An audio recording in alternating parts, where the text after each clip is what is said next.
Hola, muy buenas tardes. Hoy vamos a ver la unidad 8, el impuesto sobre los débitos y créditos bancarios y otras operaciones. Bueno, este impuesto es un impuesto que es un impuesto nacional, básicamente es recaudado por AFIP. Voy a proceder ahora a compartirles pantalla. Si me encuentro, aquí está. Muy bien. Bueno, Eh, vamos a empezar a desarrollar la temática del día de hoy.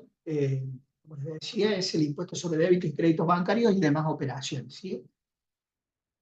Como primera medida, como lo venimos haciendo con los distintos tributos, vamos a ver cuál es el marco normativo de este impuesto. Básicamente, ustedes tienen la ley 25.413, es una ley del año 2001, y que es la ley que en realidad define todo lo que son los elementos esenciales del hecho imponible. Esta ley, fíjense que fue publicada en el Boletín Oficial en el año 2001, en plena crisis. El Estado estaba falto de recursos por aquella época y se le ocurrió la creación de este impuesto, que, bueno, como lo dice su nombre, así a grandes rasgos, como para introducirnos, es un impuesto que grava los débitos y los débitos y los créditos en cuentas corrientes bancarias. Un crédito se produce cuando ingresa dinero a la cuenta y un débito es cuando sale dinero de la cuenta. ¿Bien? A modo de ejemplo, un crédito, si yo facturo una venta de un electrodoméstico y me transfieren a una cuenta corriente, se va a generar un crédito y por esa acreditación de dinero se va a cobrar este impuesto. Bien, si esa misma empresa que cobró ese dinero lo utiliza para pagar, por ejemplo, a un proveedor, es decir, hace un pago desde esa cuenta bancaria, se va a generar lo que se denomina un débito y va a pagar el impuesto sobre los débitos bancarios en este caso. Si bien es un impuesto, como yo les decía, se creó en el año 2001, tiene un antecesor que era del año 82, que era un impuesto muy similar que se cobraba por los débitos, solamente por débitos, es decir, por los pagos que efectúan las empresas. Ese impuesto se derogó en el año 89 y luego, bueno, este impuesto se crea en el año 2001, en plena crisis del 2001. En un inicio se creó básicamente, en un inicio se creó sobre los débitos y créditos en cuentas corrientes bancarias, pero luego, como claro, como, digamos, los que utilizaban esas cuentas que dijeron, che, si me crean un impuesto sobre los movimientos sobre las cuentas bancarias, ¿qué hacemos? ¿Hacemos pagos en efectivo? Bueno, entonces fue así que la ley 25.453, en julio del 2001, modificó la 25.413 y agregó hechos imponibles adicionales. Les pido disculpas, estoy muy tomado de la voz, pero bueno, de todas formas tengo que salir, tienen que tener la clase, así que me van a tener que aguantar tosiendo un poco. Eh, Esta ley agrega hechos imponibles adicionales, es decir, todas las operaciones que no pasan por cuentas bancarias también están alcanzadas por el tribunal, ¿sí? Ustedes, a los efectos de los exámenes y de rendir, yo les voy a subir la ley, para que no tengan dudas. La ley es la 25.413, que contiene ya la modificación de la 25.453, que lo único que hizo fue sumar algunos hechos imponibles nuevos para este impuesto, ¿sí? También van a tener que estudiar el decreto 380 del 2001. Es un decreto que es un decreto reglamentario de la ley, pero yo les diría que es muy, muy importante, básicamente porque sobre todo contiene muchísimas exenciones y normativa relativa al tributo, ya que la ley, cuando se creó, la ley 25.413, fue una ley bastante después. Y se facultó al Poder Ejecutivo a reglamentar de manera amplia esta ley, ¿sí? Y por último, tiene la Resolución General la 2111 del año 2006, que es también una normativa que reglamenta el impuesto en cuestión, ¿sí? ¿Cuáles son los argumentos a favor de este impuesto? Bueno, el principal argumento es que es un tributo de fácil percepción. Los argumentos a favor, hablamos que cuáles son las posiciones de que se tienen de que este impuesto es bueno o por qué sería bueno este tributo. Es un tributo de fácil percepción. El simple hecho de ingreso de dinero a una cuenta genera la percepción del impuesto. Si a ustedes les toca trabajar en alguna empresa o si ustedes mismos tienen una cuenta corriente, van a ver que por cada ingreso o cada egreso de dinero se les va a cobrar este impuesto que se le denomina impuesto sobre los débitos y créditos bancarios, ¿sí? Tiene un bajo costo de fiscalización para la AFIP, es decir, la AFIP normalmente fiscaliza a los agentes de retención, que son bancos y entidades financieras, y con eso puede detectar, digamos, o recaudar o fiscalizar, digamos, si se está pagando correctamente el impuesto, ¿sí? Y también otra de las ventajas que tiene es que alcanza sujetos que no están inscritos en ningún impuesto, por el simple hecho de la utilización de cuentas bancarias, ¿sí? Entonces, estos serían los argumentos a favor. Por supuesto, este tributo realmente creo que tiene muchos argumentos en contra, digamos, sobre todo porque no tiene en cuenta la capacidad contributiva del contribuyente. O sea, el simple hecho de que ingrese o salga dinero de una cuenta implica el pago de un impuesto.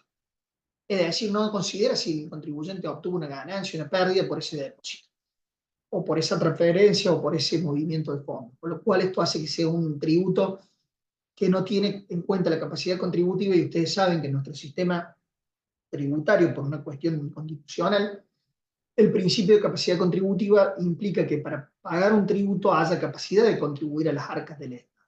Bueno, este impuesto no estaría cumpliendo con este requisito, por lo menos en gran cantidad de casos, ¿sí? Es un impuesto que incide sobre los consumidores finales, es decir, es un impuesto que se tiene en cuenta los efectos de formación de precios.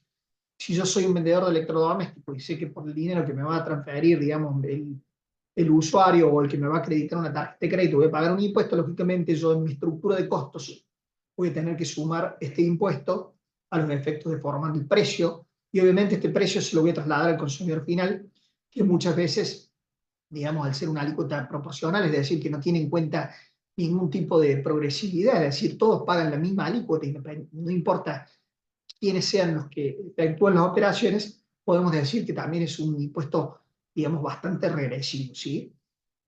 Este fue un impuesto de emergencia que estaba estipulado para que tenga vigencia hasta el 31 de diciembre del año 2002. O sea, fue puesto en el 2001, estábamos en plena crisis, y bueno, debido a las sucesivas prórrogas actualmente se encuentra vigente, y bueno, como lo es el impuesto a las ganancias y bienes personales, es un impuesto de emergencia. Esto, bueno, es creo un déficit que tiene nuestro sistema tributario, el hecho de aplicar impuestos de emergencia de manera recurrente. Bien. En cuanto a la recaudación del impuesto, fíjense que es el tercer impuesto dentro de la categoría de impuestos, el tercer impuesto con mayor recaudación. Por ello, a pesar de ser un impuesto de dudosa constitucionalidad, un impuesto regresivo, un impuesto que no tiene en cuenta la capacidad contributiva, en los tiempos que corren, es un impuesto que recauda en el 10% del orden del total de los impuestos, con lo cual difícilmente se deroga, ¿sí? Fíjense que en el año 2021 fue del 10% la recaudación en relación a otros impuestos. Siempre recuerden que el impuesto que más se recauda es el impuesto al valor agregado, seguido por el impuesto a las ganancias, y por último el impuesto sobre las cuentas corrientes, ley 25413, ¿sí? En el año 2022 el 9,93%, en el 2023 el 10,22%. Podemos decir que dentro de los tributos este impuesto se recauda en el orden del 10%, o sea, tiene una gran proporción de recaudación, ¿sí? Lo cual, bueno, es un impuesto muy importante para las arcas del Estado Nacional, ¿sí? También aquí quiero hacer mención a una ley que está vinculada a este impuesto, que es la ley 25345, que es una ley del año 2000, denominada ley antievasión, ¿sí? Esta ley, básicamente, en su artículo primero establece que los pagos mayores a 1.000 pesos, para que surtan efectos entre las partes, es decir, si yo le pago a alguien un monto mayor a 1.000 pesos, para que surta efectos, es decir, entre las partes, por ejemplo, yo y mi proveedor, debería pagarse por los siguientes medios: en depósitos en cuentas de de entidades financieras, giros o transferencias bancarias, cheques, tarjetas de crédito, facturas de crédito u otros procedimientos que expresamente autoriza el Poder Ejecutivo Nacional. Fíjense, esta ley del año 2000 sigue vigente actualmente, ya roza lo irracional. Hay un principio en la tributación que es el principio de razonabilidad.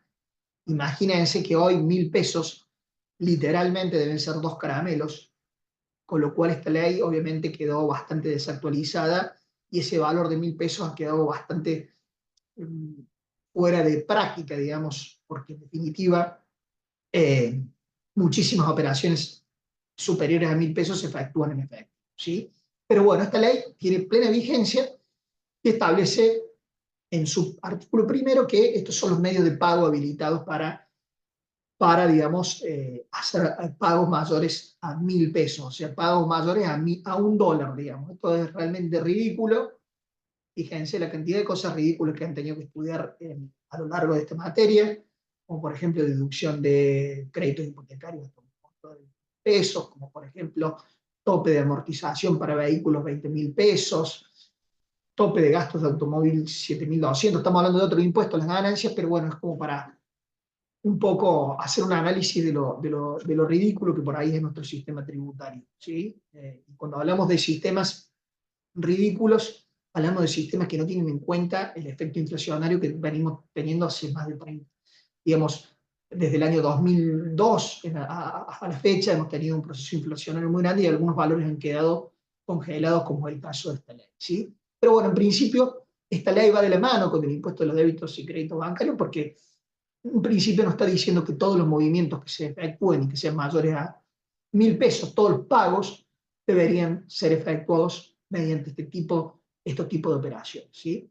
Depósitos de una cuenta y depósito en una entidad financiera, transferencias, transfiero de mi cuenta, cheques, los cheques ustedes saben que tienen poder cancelatorio, yo hago un cheque a los alumnos de régimen tributario que le pagaré de acá a 30, 60, 90 días, puedo pagar con tarjeta de crédito, compra o débito, muy común, tarjeta de crédito, débito, facturas de crédito. Este es un instituto que se utiliza, digamos, un poco por la ley, actualmente por la ley PYME, pero no nos vamos a meter en eso, y otros procedimientos que expresamente autoriza el Poder Ejecutivo Nacional, ¿sí? Pero en principio, pago mayor a 1.000 pesos, para que ustedes se den una idea, debe ser pagado por medios bancarizados según esta ley, que es la 25345, denominada ley antievasión, ¿sí? Incluso, fíjense, lo ridículo de esta norma, y esto así es un punto que tuvo su sentencia en la Corte Suprema de Justicia de la Nación, que establece, el artículo 2 establece que los pagos que no sean efectuados de acuerdo a lo dispuesto en el artículo 1 de la presente ley no serán computables como deducciones, créditos fiscales y demás efectos tributarios que correspondan al contribuyente o responsable, aun cuando estos acreditaren la velocidad de la operación.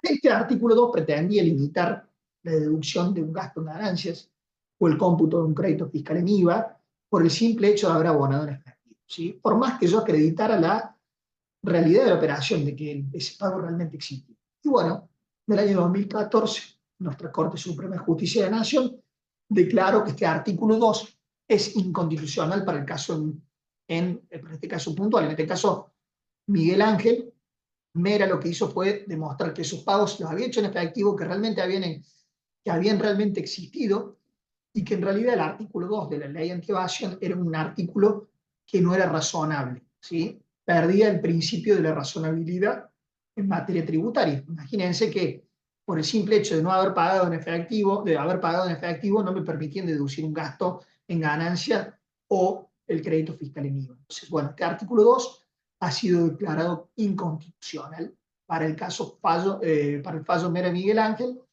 De todas formas, a ver, como recomendación, siempre lo ideal es bancarizar las operaciones por un montón de implicancias que puede llegar a tener, no solamente por este artículo 2, que para el caso puntual de Mera Miguel Ángel ha sido declarado inconstitucional y esto ha llevado, digamos, un poco más de tranquilidad a quienes efectúan gastos a veces en efectivo.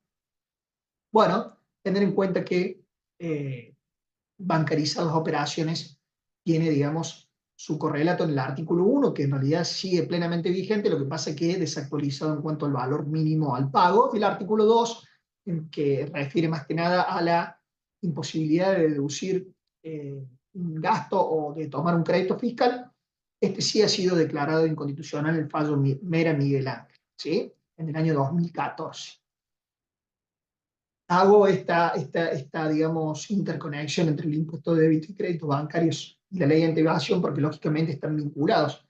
Si todos los pagos están bancarizados y pasan por una cuenta corriente, eso va a hacer que paguemos el impuesto sobre los débitos y créditos, ¿sí? Ahora vamos a pasar a ver cuáles son los distintos aspectos del hecho imponible o elementos esenciales del hecho imponible. Así que bueno, ahora sí vamos a empezar a poner un poco más de foco porque algo que parece simple no es tan sencillo. ¿Sí? ¿Cuál es el hecho imponible? Y esto lo van a encontrar en el artículo 1 de la ley. ¿Sí? El inciso A me habla de los créditos y débitos efectuados en cuentas corrientes abiertas en la entidad regida por la ley de entidades financieras. O sea, ¿qué me quiere decir esto? Si ustedes tienen una cuenta corriente, reciben dinero, hay una acreditación, impuestos sobre los créditos. Si ustedes ese dinero de la cuenta corriente lo usan para el pago de algún servicio o proveedor, también va a estar grabado esa salida de dinero. Ya vamos a ver a qué alícuota. Si ese es el caso general, y esto era lo que yo les decía anteriormente, echa la ley, echa la trampa. Inicialmente la ley solamente contemplaba como hecho imponible este inciso A, pero como yo les decía anteriormente, a raíz de esta situación fue que apareció la ley 25413, en donde agrega hechos imponibles adicionales, ¿sí? Que son los que vamos a ver ahora. ¿Sí? Siempre miren la misma ley, o sea, siempre miren la ley de competitividad, que es la ley 25413. Esa ley ya tiene contempladas las modificaciones de la 25453. ¿Sí? Pero bueno, para que lo tengan en cuenta, entonces la primera, el hecho imponible más fácil todo es este. Todo el dinero que los créditos y débitos que operen en una cuenta corriente van a estar alcanzados por el impuesto sobre los débitos y créditos. La alícuota es del 6 por mil. Del 6 por mil es la alícuota general. Entonces, si ustedes depositan 1.000.000 de pesos en una cuenta corriente, van a pagar el 0,006, porque el 6 por mil sería el 0,6%, van a pagar 6.000 pesos de impuesto. El banco les va a retener. ¿Sí? Ese es el hecho imponible inicial, que les diría que sería el más sencillo. Bien, ¿qué ocurría? Como cuando salió esta ley, dijeron, che, bueno, entonces para no pagar el impuesto, no usemos la cuenta corriente y de esa manera no vamos a pagar el impuesto. De ahí es que surge la ampliación del hecho imponible, con dos hechos imponibles que son los del inciso, el artículo 1, inciso B, y el artículo 1, inciso C. ¿Sí? El artículo 1, inciso B, me habla de todas las operatorias que efectúen las entidades mencionadas en el inciso anterior, en las que sus ordenantes o beneficiarios no utilicen las cuentas indicadas en el mismo, cualquiera sea la denominación que se le otorgue a la operación. ¿Sí? ¿Cómo funcionaría esto? Por ejemplo, voy a poner un ejemplo muy global. Yo soy una SRL, supongamos, voy al banco y le digo, le llevo 1.000.000 de pesos, le doy la plata al banco y le digo al banco que, sin que pase por mi cuenta corriente, la transfiera a un proveedor mío. Le digo que le gire a un proveedor mío en Salta, por ejemplo, o en Jujuy. ¿Sí? Como no pasó por una cuenta corriente, yo no, en principio, si fuera por el inciso A, no pagaría el impuesto. Porque yo solamente lo que le estoy llevándole la plata al banco y le estoy diciendo que sin que pase por mi cuenta se la gire a un proveedor mío que está en Jujuy. ¿Sí? Bueno, eso es lo que me dice el inciso B. Que cualquier operatoria que haga una entidad bancaria, ¿sí? En la que sus ordenantes o beneficiarios, si yo soy el ordenante y le digo, che, banco, usted gírele dinero a mi proveedor, sin utilizar mi cuenta, eso va a estar alcanzado por el impuesto sobre los débitos. ¿Sí? Fíjense que en el caso B, hay una entidad financiera en el medio, porque la entidad financiera la encargada de girar, ya vamos a ver, son 4 operaciones muy puntuales, pero no hay una cuenta corriente bancaria. Entonces, como no hay una cuenta corriente bancaria, no entra por el artículo 1, inciso A, sino entra por el artículo 1, inciso B. ¿Sí? Entonces queda claro esto, ¿no? Y por último, fíjense el artículo 1C. Todos los movimientos de fondos, propios o de tercero, aún en efectivo, que cualquier persona efectúe, incluidas las comprendidas en la ley de entidades financieras. ¿Sí?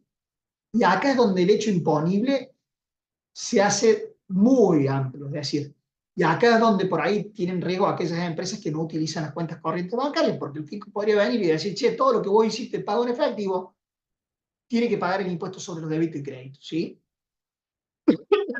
Y esto puede ocurrir, puede ser por cuenta propia. Vamos a poner un ejemplo, un corralón de venta de materiales para la construcción, va Luciano Esteves con 10 millones de pesos, le paga los materiales de construcción, el corralón se da vuelta, se sube un auto, pone los 10 millones de pesos en el baúl con seguro para que no se lo roben, se va hasta el proveedor, baja el dinero y les paga en la ventanilla del proveedor. ¿Sí? En ese caso, ese movimiento de fondos en efectivo no pasó nunca ni por una entidad bancaria ni por una cuenta corriente bancaria. ¿Sí? O sea, no está ni en el inciso A ni en el inciso B. En ese caso, yo, o sea, el corralón, mejor dicho, cuando cobró ese dinero y lo llevó en efectivo, debería hacer una declaración jurada, una autodeclaración jurada, porque no hay un banco, y pagar el impuesto que cobra. ¿Sí? Bien, o sea, no pasó por una cuenta corriente. Vino un cliente, le pagó ese corralón, en vez de depositar en una cuenta corriente bancaria, fue con la plata y le pagó el proveedor. ¿Sí? Hubo un movimiento de fondos. Está el hecho imponible del impuesto sobre los débitos y créditos y otras operaciones, por eso se llama y otras operaciones. ¿Sí? Porque esta es una operación en efectivo 100%. ¿Se entiende o no? O sea, ahí radica que el hecho imponible del impuesto sobre los débitos y créditos es muy amplio. Y ustedes se preguntarán cómo liquido ahí el impuesto, y ahí en ese caso el corralón tiene que hacer una declaración jurada, personalmente autodeclarativa, y pagar el impuesto. En el caso del banco, el banco que haga una operación, ya sea del inciso A o del inciso B, en ese caso el agente de retención es el banco, o de percepción. ¿Sí? Cuando entra el dinero, el banco me retiene una partecita, la guarda y se la da a la firma. ¿Sí? Y en el inciso C tenemos por cuenta propia, que es el caso del corralón. En este caso, el corralón recibió en efectivo y lo llevó él y le pagó a su proveedor. Y también puede ocurrir que sea por cuenta y a nombre de otras personas. En este caso, el ejemplo del servicio de transporte de caudales. Vamos a poner un ejemplo Prosegur. Ustedes vieron que muchas veces adentro, al frente de los bancos, están esos camiones. Bueno, imagínense que este corralón cobra en efectivo, y como cobró tanto dinero en efectivo, todos los días va un camioncito que recauda dinero y le lleva esos fondos. En vez de llevarlo, digamos, en vez de llevarlo a un empleado o el mismo corralón, contrata este camión y este camión va y se va hasta el proveedor. Pongamos un proveedor grande, no sé, de construcción, Roca, que es todo lo que es sanitario. Va hasta Roca con el camión y le lleva la plata y se la paga a Roca en la sucursal de Roca, de Córdoba o de Buenos Aires. ¿Sí? En este caso, la empresa de transporte va a ser la encargada, como está manejando dinero que no es de ella, de retener el impuesto sobre los débitos. Entonces, resumiendo el hecho imponible, porque esto vamos a ser repetitivo, pero le va a terminar quedando la idea, tenemos tres incisos distintos. Débito y crédito en cuenta corriente es lo más fácil. Toda la plata que entra y sale en una cuenta corriente. ¿Sí? Lo que entra está sujeto al impuesto sobre los créditos, y lo que sale el impuesto sobre los débitos. ¿Sí? Si yo entro 1 millón de pesos, hicimos el cálculo, nos daba 6.000 pesos. Si yo pago 1 millón de pesos a un proveedor, voy a pagar 6.000 pesos que me lo va a retener el banco. ¿Sí? Otra posibilidad que se puede dar es el inciso B. Es decir, que son operaciones donde hay una entidad financiera, elegida por la ley de entidad financiera, que actúa por cuenta y orden de alguien que le da una orden. Por ejemplo, yo le digo, voy al banco Córdoba, vamos a ser localistas, y le digo que necesito que transfiera 1 millón de pesos a un proveedor mío que está en Salta, pero sin que pase por mi cuenta bancaria. ¿Sí? Entonces, si bien interviene una entidad financiera, no hay una cuenta corriente bancaria, es un hecho imponible distinto. Y el último de los casos de hecho imponible era el caso de movimiento de fondos propios de terceros aún en efectivo, que fue el ejemplo de en el cual no hay ninguna cuenta bancaria y no interviene una entidad financiera, con lo cual quien debe liquidar el impuesto es el propio contribuyente, o bien quien actúa por cuenta y orden, como en el caso que yo les ponía, la empresa que transporta caudales. ¿Sí? Fíjense que el artículo 1 de la ley, tercer párrafo, me dice que en los casos previstos en la ley, en los incisos B y C de la ley, se entenderá que dichas operaciones y o movimientos reemplazan los créditos y débitos aludidos en el inciso A. O sea que la ley me está diciendo, che, todos los movimientos que haga la empresa que no pasen por una cuenta corriente bancaria, o sea, lo del inciso B o C, en realidad lo que están haciendo es evitar la cuenta corriente, con lo cual quedan alcanzados por el impuesto por el inciso B o C. ¿Sí? Bueno, y el RG, el artículo 40, habla del sistema de pagos organizados, pero bueno, eso ya es profundizar mucho a los efectos de ustedes. Quédense con la idea de estos tres hechos imponibles. Movimiento de cuentas corrientes, movimientos a través de a través de una entidad financiera, pero sin utilizar cuentas corrientes, y movimientos en efectivo, ¿sí? Obviamente siempre estamos hablando de empresas en el ejercicio de su actividad empresaria, básicamente, donde compran, venden, etcétera, etcétera. En esos tres casos vamos a estar alcanzados por el IVA, ¿sí? Ya vimos el objeto. Ahora vamos a ver quiénes son los sujetos pasivos del impuesto, ¿sí? Sujeto pasivo del impuesto tenemos el artículo 1, inciso A, ya dijimos, el titular de la cuenta corriente bancaria es el sujeto pasivo del impuesto, digamos, quién va a soportar el impuesto. El hecho imponible, ya vimos, cuando se produce por el débito o el crédito en cuentas corrientes. Crédito, cuando recibo dinero, eso significa que se acredita, hay un crédito en la cuenta corriente bancaria, y débito, cuando pago o saco dinero, hay un débito, una salida de dinero. ¿Quién es el agente de liquidación y de percepción? La entidad financiera. Si ustedes agarran un resumen de cuenta si ustedes agarran un resumen de cuenta de una entidad financiera, ustedes van a poder observar estas retenciones que le va haciendo la entidad financiera, estas percepciones.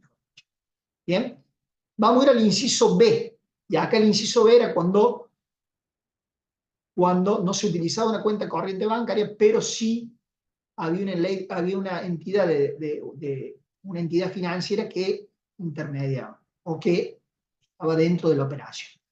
Y acá tenemos, del inciso B, tenemos 4 hechos imponibles distintos, ¿sí?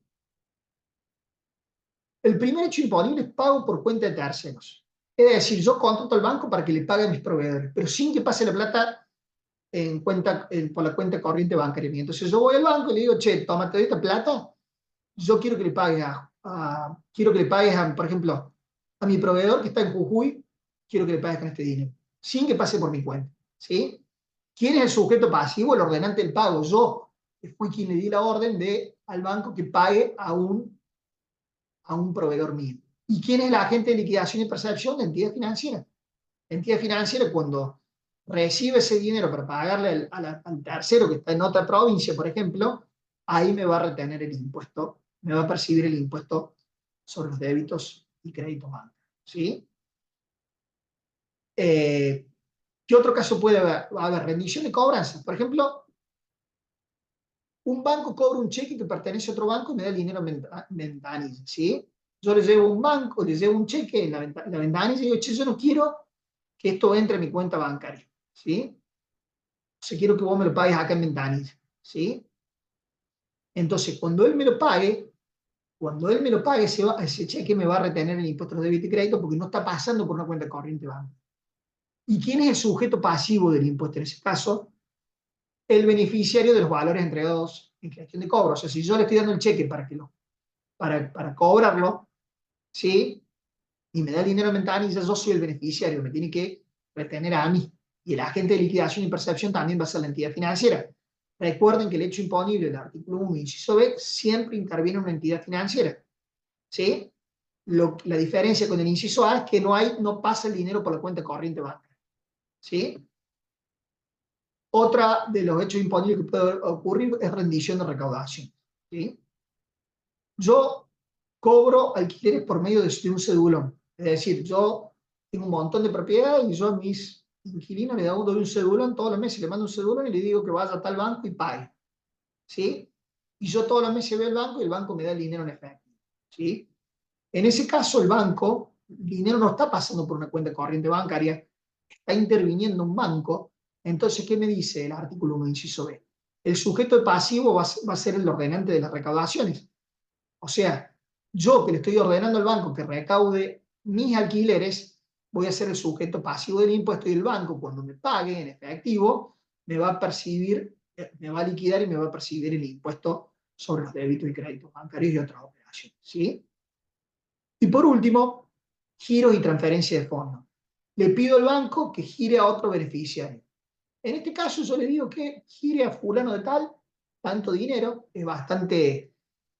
en realidad el inciso 1 contrato al banco para que pague a proveedores, o sea, yo al banco le digo que yo les debo el dinero y que le pague a un proveedor. En realidad está haciendo un giro bancario, pero es un pago a proveedor. En el caso 4, yo le pido al banco que gire dinero en efectivo a otro beneficiario, no necesariamente tiene que ser un proveedor, ¿sí? Yo le digo que le gire dinero a tal persona. En ese caso, también queda alcanzado por el artículo 1, inciso B, por el hecho imponible, el sujeto pasivo del ordenante o el tomador del giro. Cuando yo le ordeno, ahí me va a retener el impuesto sobre los débitos y créditos y otras operaciones. ¿Sí? Siempre en el inciso 1, artículo 1, inciso B, hay una entidad financiera que está operando. ¿Sí? Y por último, tenemos el hecho imponible, el artículo 1, inciso C. ¿Sí? El hecho imponible es movimiento de fondo de cualquier tipo, incluso en efectivo. ¿Sí? ¿Quién es el sujeto pasivo? Quien efectúa el movimiento de fondos. Si yo era un corralón y yo llevaba el dinero para pagar al proveedor, yo soy el sujeto pasivo. ¿Sí? Y en ese caso yo voy a tener que... ¿Quién va a ser el agente de liquidación y percepción? Acá no, acá yo ya directamente voy a liquidar yo a título personal el impuesto. Cuando les entregue los fondos, ahí van a hacer el hecho imponible y voy a liquidar el impuesto sobre los débitos y créditos bancarios y otras operaciones. Ahora, si yo contrato un camión de recaudación, un camión de caudales, en realidad, quien entrega los fondos al proveedor es ese camión de caudales, con lo cual el agente de liquidación y percepciones va a ser la empresa, llámese Prosegur, dedicada a la recaudación y pago de mi proveedor. ¿Sí? Y el ordenante, yo, si el camión de caudales no hace esa retención, o sea, si no cobra el impuesto de débito y crédito, voy a quedar con responsabilidad solidaria. Debería liquidarlo yo. Soy, en realidad, quien efectuó el movimiento de fondos inicialmente. ¿Sí? Bueno, entonces queda bien claro cuáles son los sujetos pasivos con los 3 incisos de la ley que establecen 3 casos distintos para el impuesto sobre los débitos y créditos bancarios. El aspecto temporal está en el artículo 1, último párrafo de la ley. El hecho imponible en el caso del inciso A, en el momento de efectuarse el débito o el crédito en la respectiva cuenta. Si ustedes se fijan en un resumen de cuenta, ustedes cuando hagan un débito o un crédito, o les entre dinero o les salga dinero de esa cuenta corriente, automáticamente el banco les retiene, digamos, el impuesto. ¿Sí? Y en los casos de los incisos B y C, cuando según sea el tipo de operatoria, debe considerarse realizado o efectuó el movimiento de entrega efectivamente. O sea, si hay dinero en efectivo, cuando yo le entregue el dinero en efectivo, en ese momento se genera el hecho imponible. Y si actúa un banco girando dinero o pagando a un proveedor, en ese caso, en el momento en el que el banco gire, por ejemplo, el dinero, en el del inciso B, en ese momento se va a generar el perfeccionamiento del hecho imponible. ¿Sí? Vamos a ver las alícuotas y acá sí vamos a hacer una distinción. Y esto sí es importante porque esto sí se toma. Fíjense, el artículo 1, inciso A, la alícuota es del 6 por mil, o sea, débito y crédito en una cuenta corriente bancaria. ¿Sí?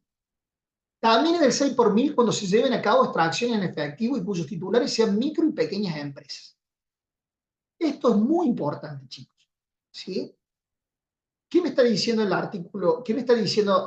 Todo lo que sean las alícuotas las van a encontrar en el decreto del 380 del 2001, ¿sí? Y en la ley también, ¿sí? Pero bueno, básicamente, ¿qué me está diciendo aquí? Que aquellos sujetos del artículo 1, inciso A, la alícuota va a ser del 6 por mil para los débitos y los créditos bancarios. Y aparte, ¿qué puede ocurrir? Que yo vaya al cajero y saque dinero de mi cuenta corriente. Si yo soy micro o pequeña empresa, mi alícuota va a ser del 6 por mil. ¿Sí?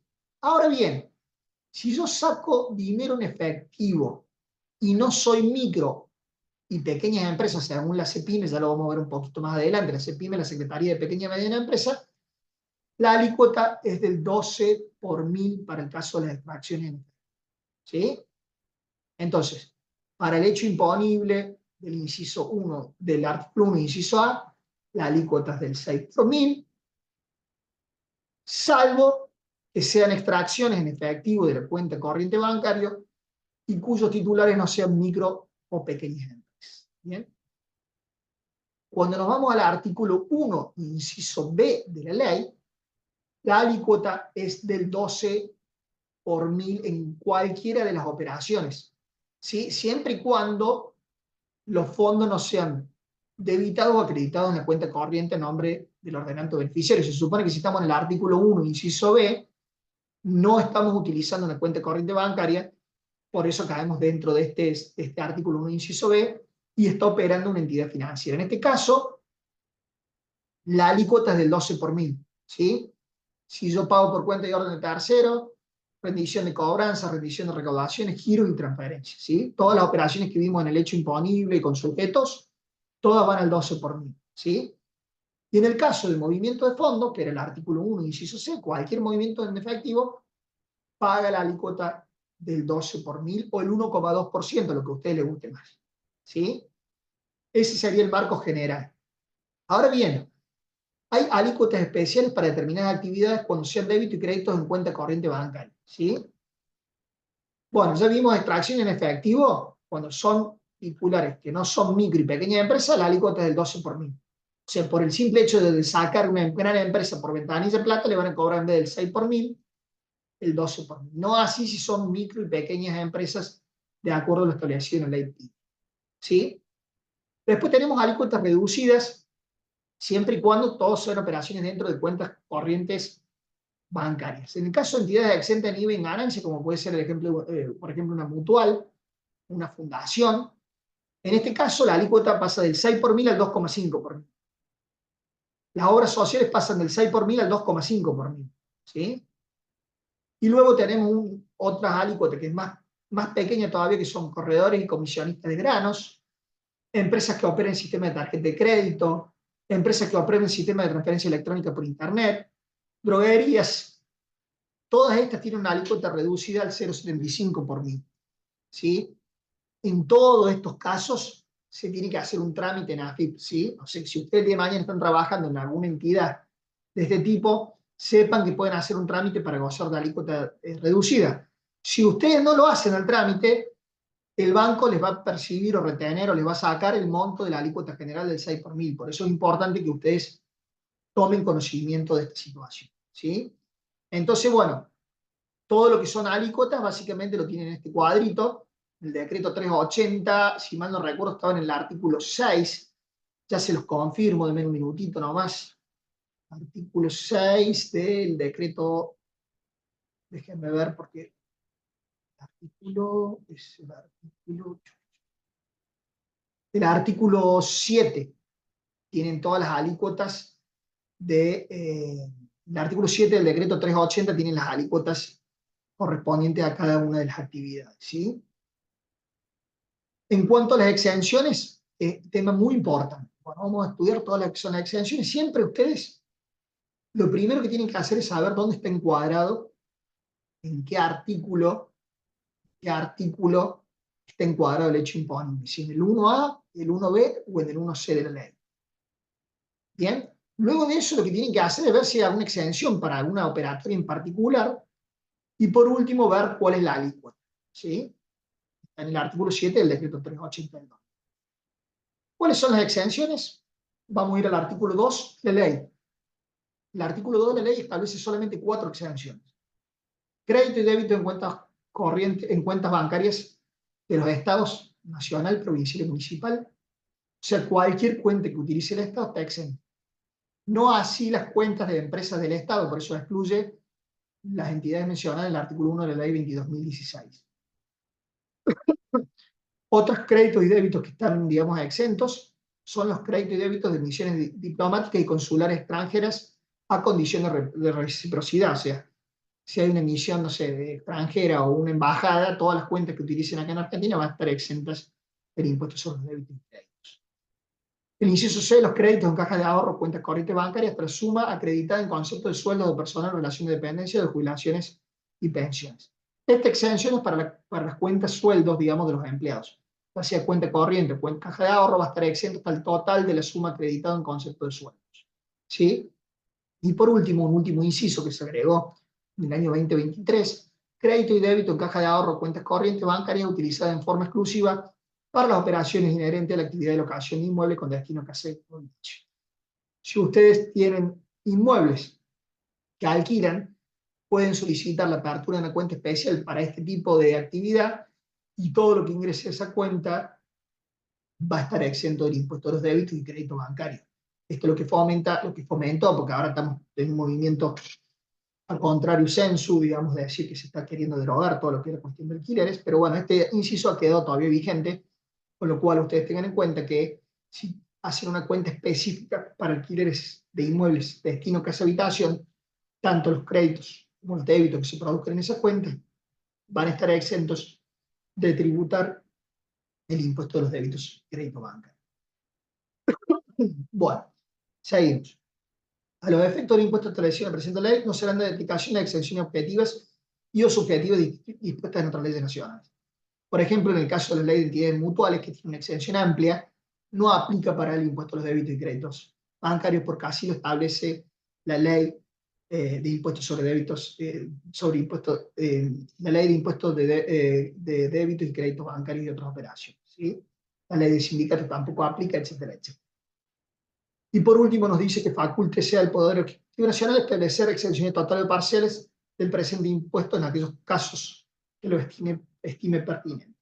Y aquí es donde aparece el decreto reglamentario, el decreto 380 del 2001, en donde establece una gran cantidad de exenciones, ¿sí?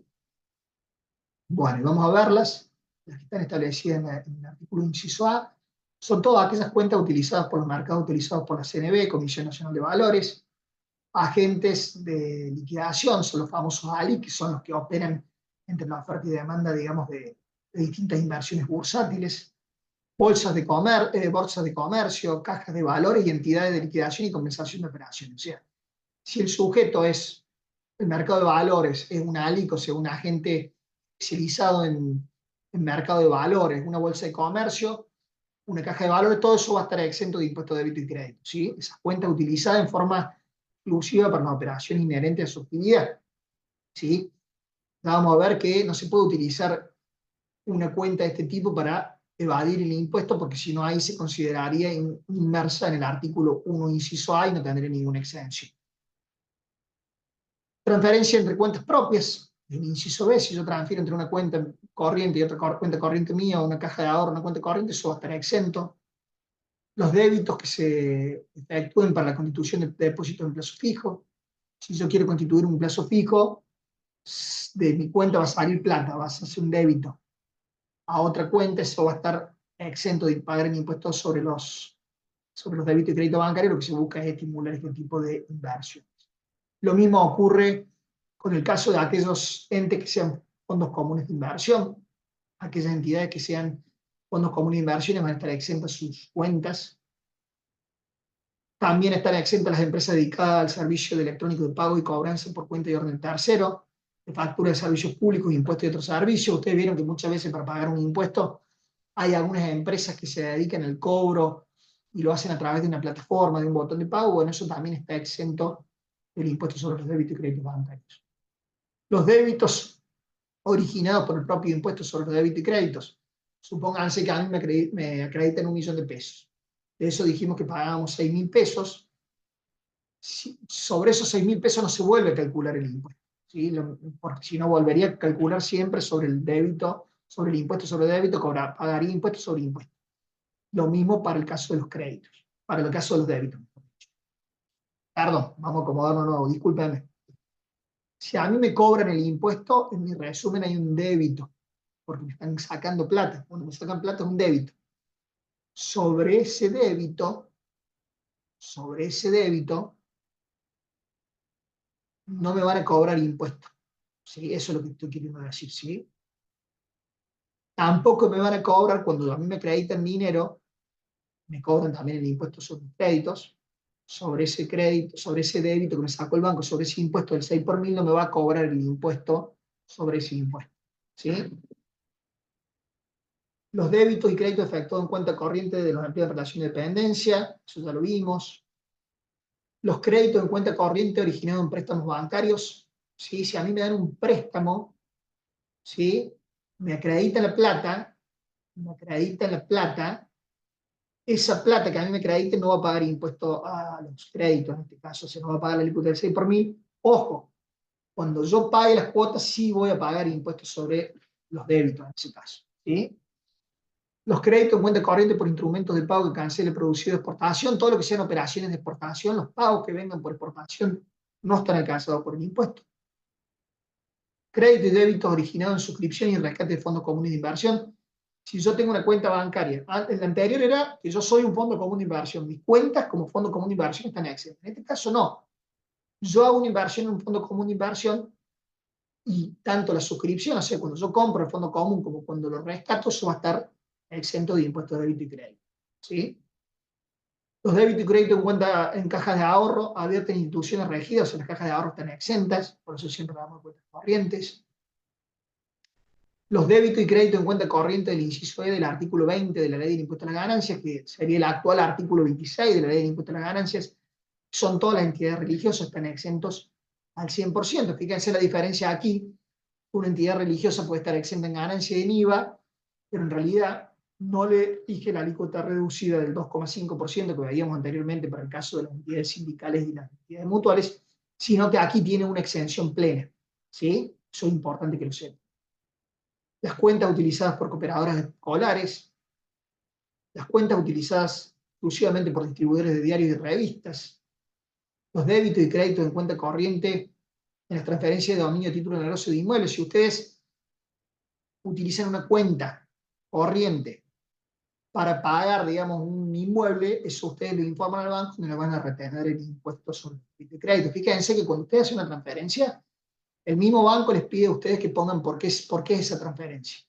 Sí, eso también hace que algunas de estas operaciones, cuando ustedes pongan el concepto correcto, les exima del impuesto sobre los débitos y créditos bancarios. Los débitos y créditos efectuados en cuentas corrientes por aquellos sujetos que se encuentran adheridos al régimen simplificado para pequeños contribuyentes, o sea, los monotributistas, están exentos del impuesto sobre los débitos y créditos. Anteriormente estaban grabados a la alícuota del 2,5 por mil, o sea, una alícuota reducida, pero actualmente están exentos. Fíjense lo que dice el artículo 10 del decreto 380. Las exenciones previstas en este artículo tendrán vigencia siempre que no sean utilizadas para excluir de la tributación operaciones que resultarían grabadas para otros sujetos no beneficiados. ¿Sí? ¿Esto qué significa? Que yo no puedo usar una ALIC. Por ejemplo, yo tengo un cheque mío, se lo doy a la ALIC y el ALIC me da otro cheque, entonces yo no pago el impuesto, o me da la plata y yo no pago el impuesto. ¿Sí? No se puede utilizar ninguna de estas exenciones para eludir el impuesto. ¿Sí? Las exenciones son taxativas y son precisas, porque obviamente echa la ley, echa la trampa. ¿Se entiende o no? Entonces, lo que está diciendo el decreto 380 en su artículo 10 es que tienen vigencia estas exenciones siempre que no sean utilizadas para excluir de la tributación operaciones que resultarían grabadas. ¿Sí? A su vez, el anexo 10.b de la Resolución General 2111 me dice que no están alcanzados estos movimientos. Estos movimientos de fondo no están alcanzados por los impuestos de débito y crédito y otras operaciones. El pago efectuado por el contribuyente o responsable de obligaciones tributarias mediante depósito de una entidad financiera. Ustedes van, por ejemplo, al Banco Córdoba y quieren pagar un impuesto, eso no está grabado en el impuesto. Sería algo que estaría dentro del inciso B, porque un pago, un movimiento de fondo donde no interviene una cuenta corriente, pero como es para el pago de impuestos, queda no alcanzada, ni siquiera queda eximida, se queda fuera del objeto. El usuario, el pago efectuado por el usuario en efectivo en entidad financiera por servicios públicos prestados por empresas. O sea, si yo pago, por ejemplo, en Córdoba EPEC, voy y pago en efectivo con una entidad financiera, eso no va a estar alcanzado por el impuesto sobre los débitos y crédito bancarios. Los débitos en caja de ahorro destinados al pago de servicios públicos o privados, tales como luz, agua, todo lo que sea pago de servicios públicos e impuestos, en caja de ahorro, en este caso, ojo, en caja de ahorro, estaría, digamos, fuera del objeto. El depósito en efectivo efectuado para la compra de bienes de uso y consumo particular. Por ejemplo, voy y compro un auto. Voy con la plata al banco y deposito. Eso quedaría como inmerso dentro del artículo 1, inciso B, pero es como es para la compra de algo de consumo particular o para la compra de bienes de uso, queda fuera del alcance del impuesto. ¿Sí? Por eso es importante esto que yo también les he aclarado en algún momento, es que es para el ejercicio de operaciones económicas, digamos, de operaciones de actividades empresariales, llámese de esa forma de manera amplia, ¿sí? La transmisión del cheque mediante endoso. Yo cuando endoso un cheque, yo recibo un cheque, lo endoso y se lo doy a mi proveedor. Esa operación no está alcanzada por el impuesto sobre los débitos y crédito bancario, por eso también el uso del cheque y el endoso me hace ahorrar, en cierta forma, parte del impuesto de manera lícita. Y bueno, los egresos que se realicen mediante los sistemas de caja chica o fondos fijos. O sea, todas las empresas tienen esa caja chica que es para pagar esos gastos, pequeños gastos. Todos esos movimientos no están alcanzados por el impuesto sobre el débitos. Vamos a terminar la clase de hoy con un tema que es muy importante y que un poco como conclusión de alguna manera nos da la razón de que este impuesto es completamente distorsivo, es un impuesto totalmente regresivo, es un impuesto que no tiene en cuenta la capacidad contributiva. Entonces, ¿qué dijo el Estado? Para minorar estos efectos tan perversos de este impuesto, vamos a permitir que este tributo se pueda tomar como pago cuenta de otros impuestos, ¿sí? Y acá vamos a tener dos casos. El caso general es el que está en el artículo 13 del decreto 380. ¿Qué me dice este artículo 13? Me dice que los titulares de cuentas bancarias grabadas de conformidad con lo establecido en el inciso A del artículo 1 de la ley, alcanzado la tasa general del 6 por mil, eso ustedes lo saben, el artículo 1 inciso A, podrán computar como crédito de impuestos o de la contribución especial sobre capital de cooperativas el 33% de los importes liquidados y percibidos por el agente de percepción en concepto del presente grabado. O sea, el caso general que me dice, de todo el impuesto sobre los débitos y el impuesto sobre los créditos que me fue aplicando el banco, que me fue percibiendo, yo me puedo tomar el 33% para pagar impuestos, otros impuestos. ¿Qué impuestos? Solamente el impuesto a las ganancias y anticipo de impuesto a las ganancias, ¿sí? Si son una cooperativa van a poder tomarlo como pago cuenta de la contribución especial sobre el capital. Pero bueno, los efectos del curso solamente pueden utilizarlo para el cómputo contra el impuesto a las ganancias o anticipo de ganancias. Ojo, porque puede ser pregunta de examen. Este es el caso general. Ahora bien, si son sujetos que están dentro de los hechos imponibles del artículo B y C del artículo 1 de la ley, el artículo B, recuerden que era movimiento de fondos sin utilizar cuentas corrientes bancarias, pero que intervenía una entidad financiera, y el artículo C, el inciso C, perdón, era movimiento de fondos hechos a nombre propio por cuenta de terceros, era donde yo llevaba el dinero en efectivo y no intervenía una entidad financiera. En ese caso vimos que la alícuota era el 12 por mil, y en este caso también me permite tomar el 33% de los importes ingresados, tanto de los débitos y los créditos. Entonces vamos a poner un ejemplo. Si yo tuve un débito, si a mí me entró 1.000.000 de pesos, ¿sí? 1.000.000 de pesos a la cuenta se acreditaron. A mí me cobraron 0,6, el 6 por mil. O sea, me cobraron 6.000 pesos. El caso general me dice que esos 6.000 pesos que se acreditaron yo puedo tomar el 33%.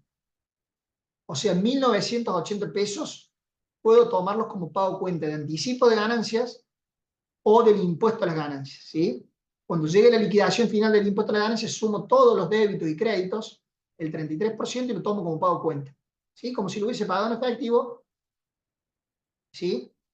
Supongamos que también tuve 1.000.000 de pesos de gasto en ese año, me permite tomar la ley del 33%, o sea, de los 6.000, también voy a poder tomar 1.980 pesos. O sea, si todas mis operaciones fueron 1.000.000 de ingresos y 1.000.000 de salida, voy a tener en total 3.960 pesos como si hubiese pagado el impuesto, ¿sí? En el caso del inciso B y C opera igual, dependiendo, acá va a cambiar la alícuota. En vez de ser 6.000 pesos, van a ser 12.000 pesos y me podré tomar el 33% de los 12.000 pesos. El cómputo es contra el impuesto a la ganancia o anticipo de impuesto a la ganancia, no contra otro impuesto, ¿sí? O sea, todo eso que me percibieron, no todo es gasto, no todo es gasto, algo me puedo tomar contra el impuesto a las ganancias. Fíjense lo distorsivo que es el impuesto, que se buscó este mecanismo como de alguna manera aminorar el efecto de este impuesto sobre los contribuyentes, ¿sí? Y fíjense lo que establece la ley de fomento para pymes, ¿sí? Este es el anexo donde me establece que es una pequeña o mediana empresa.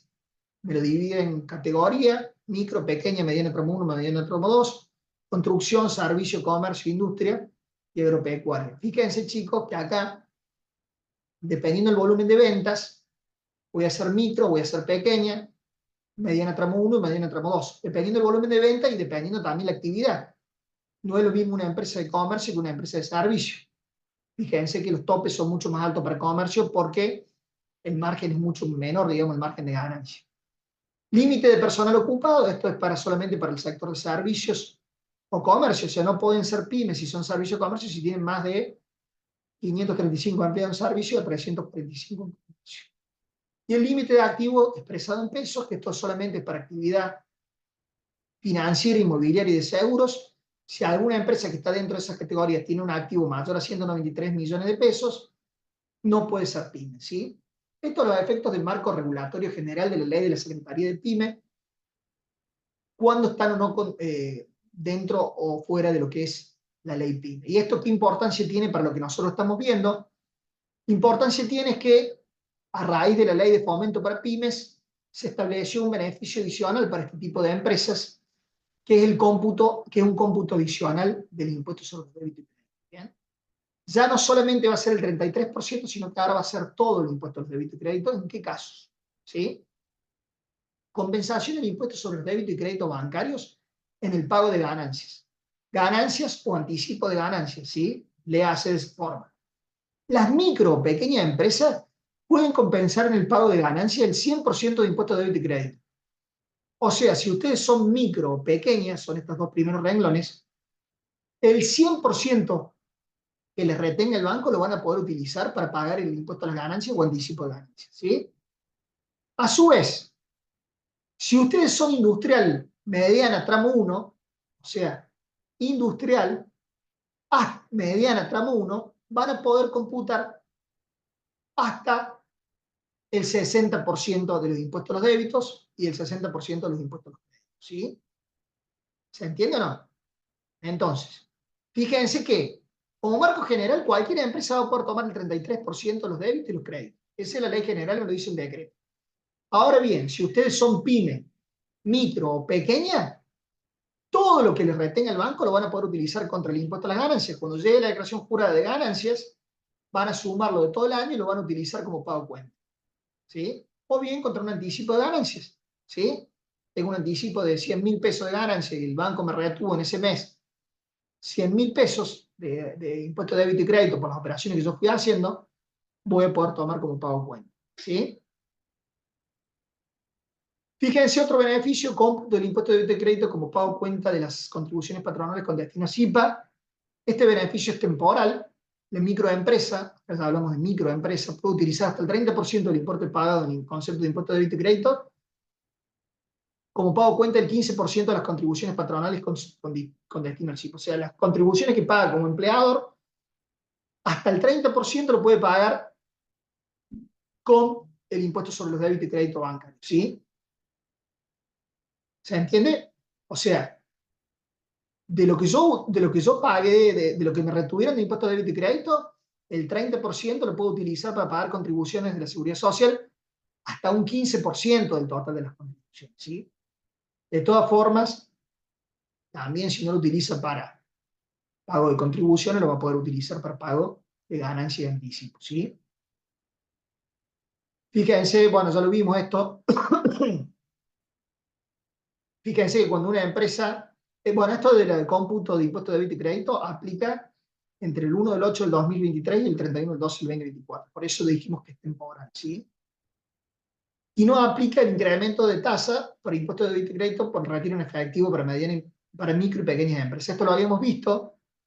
Recuerden que habíamos visto, vamos a ir a las alícuotas total. Acá están las alícuotas. Fíjense que si hay extracción en efectivo y es una micro o una pequeña empresa, la alícuota es del 6 por mil. Si hay extracción en efectivo, una cuenta corriente, y no es una micro o una pequeña empresa, la alícuota es del 12 por mil, lo cual la diferencia es bastante grande.